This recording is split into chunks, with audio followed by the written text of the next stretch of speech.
Bitlis güzelleşiyor. Her alanda elhamdülillah.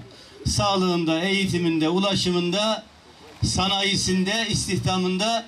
Şimdi de inşallah güzel, çok güzel millet bahçeleriyle Bitlis'imizi çok zor olan, özellikle düz alan olmadığı için zor olan bir millet bahçesini Bitlis'e kazandıran ben Nesrullah kardeşimi hakikaten yürekten kutluyorum.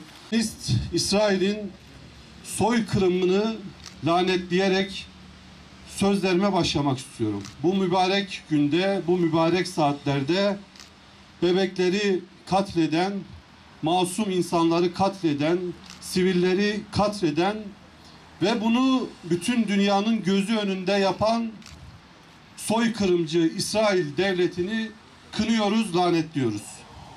Ve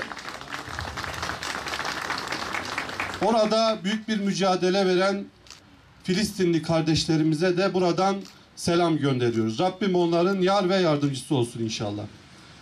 Bütün dünya sussa da Türkiye, Filistin'in ve Filistinli kardeşlerinin yanında olmaya devam edecektir.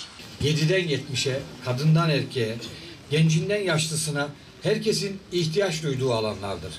Şehirlerin dinlenmesine, nefes almasına, enerji biriktirmesine vesile olacak olan yerlerdir. Açılışını yaptığımız bu güzide mekanlar vatandaşlarımız için önemli bir buluşma noktası olacaktır. Parkımız, yeşilin ve huzurun birleşim noktası olarak sizleri ağırlayacak.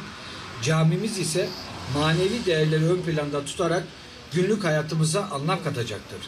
Bir şehir ne kadar sosyal yaşam alanına sahipse içinde yaşayan insanlar da o kadar mutlu demektir. Esasen camilerimiz Kabe'nin şubeleri olmalarının yanı sıra aynı zamanda milli marşımızda ifadesini bulduğu üzere bu ezanlar ki şehadetleri dinin temeli olan ezan sesleriyle bağımsızlığımızın, istiklalimizin sembollerindendir.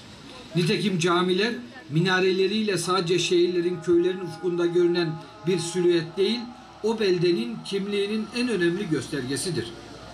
Camiler bizim sadece bedenlerimizi bir araya getiren değil, kalplerimizi, gönüllerimizi, dostluklarımızı da bir araya getiren, bizi buluşturan mekanlardır. Bizim kültürümüzde cami ifadesi sadece ibadet hayatımızı değil, birliğimizi, beraberliğimizi, kardeşliğimizi güçlendiren mekanlar olarak algılanmıştır. Muhafaza eyle ya Rabbi. İlahi ya Rabbi. Allah'ın numara geçmişler.